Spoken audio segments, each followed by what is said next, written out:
Seriously, you scared me half to death, Violet yelped, landing on the floor with a thud. She'd been balancing precariously on one foot, wrestling with her sock, when Alice suddenly appeared. What the heck, Alice? Oh my gosh, I'm so sorry, Alice squeaked, reaching out a hand to help her up. Violet shot her a look that could curdle milk, and Alice quickly retreated, tucking her hands behind her back. Violet could be seriously intimidating. Seeing the fear in Alice's eyes, Violet sighed and softened her expression. Alice reminded her of a stray cat she'd taken in once. A scrawny little thing that looked like it might keel over any second. Violet hadn't had much herself back then, but she shared what little food she had. Sometimes even skipping meals so the cat could eat. The cat, which she named Stray, had become attached to her, and they had developed a close bond, meeting every day at their usual spot. Then, one day, Stray vanished. The sick feeling in Violet's gut lasted for days as she searched everywhere, terrified that something awful had happened. She was consumed with regret, wishing she'd taken Stray in properly, even if it meant Nancy blowing a gasket. Their trailer was already cramped, and an animal would have been chaos. Plus, Nancy despised animals. Nothing, not even the cutest puppy, could melt her icy heart. Violet knew life had been tough on Nancy, leaving no room for love, not even a harmless little creature.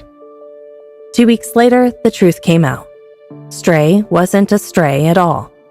The cat had a family and had simply wandered too far from home. That was the last time Violet remembered crying. She'd fought to keep Stray, but she couldn't compete with the cat's real family. The father had been trying to pay her for looking after their pet. Violet refused the money, but Nancy had happily pocketed it. In Nancy's words, at least Violet's stupidity had been good for something. Violet still remembered the smug look on the daughter's face as she petted Stray, just like Violet had weeks before. If looks could kill, that girl would have been Swiss cheese. Rage had boiled inside Violet, and for a second, she actually considered murder. Luckily, Nancy had dragged her away before she did anything crazy.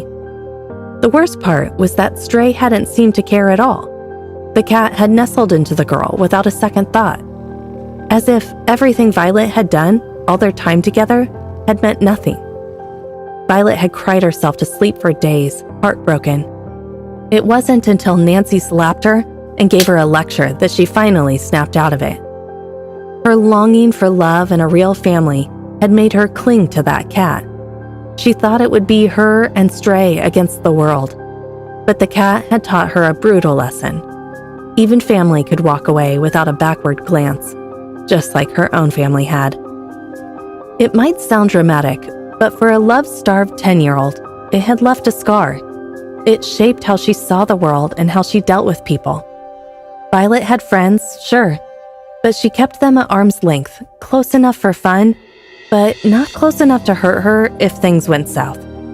That's why she wasn't about to let this seemingly friendly roommate get too close. At a school like Lunaris, everyone was probably just waiting for a chance to backstab you. And Violet wasn't giving anyone that opportunity. Taking a deep breath, she toned down the intensity and asked, "What's up?" as she tugged awkwardly at her jacket. Even though uniforms weren't her thing, she had to admit the Lunaris school uniform was pretty awesome. It fit her like a glove, hugging her curves perfectly. It was just the stupid jacket she couldn't stand. "I was hoping we could get breakfast together," Alice said cheerfully, watching Violet wrestle with the jacket. When Violet ripped it off and almost threw it across the room, Alice's eyes widened in surprise. "Oh, no, you don't," Alice scolded, picking up the jacket from where Violet had tossed it onto the bed. "Principal Jameson would roast you alive if you showed up with an incomplete uniform, not to mention dock your points." Violet grumbled. "Ugh, those cardinal alphas and those rich, spoiled brats don't seem to care about that." "They don't because they have thousands of points to spare. You, on the other hand, just barely made it into the top 20. If you want to stay there or climb higher, you'll need every point you can get. It's paradise if you reach the top 10. They're the elite of the elite and practically untouchable. I don't care about their stupid ranking, Violet snapped. Well, I do, Alice said shamelessly. If you make it to the top, then I'll be your sidekick, picking up whatever scraps you toss my way. Alice, I already told you Violet's words were cut off as Alice yanked the jacket tighter, making her choke. Oops, sorry, Alice said with a goofy grin, though the apology felt fake. You were saying? Violet didn't answer, not when Alice still had control over the jacket and could practically strangle her if she said the wrong thing.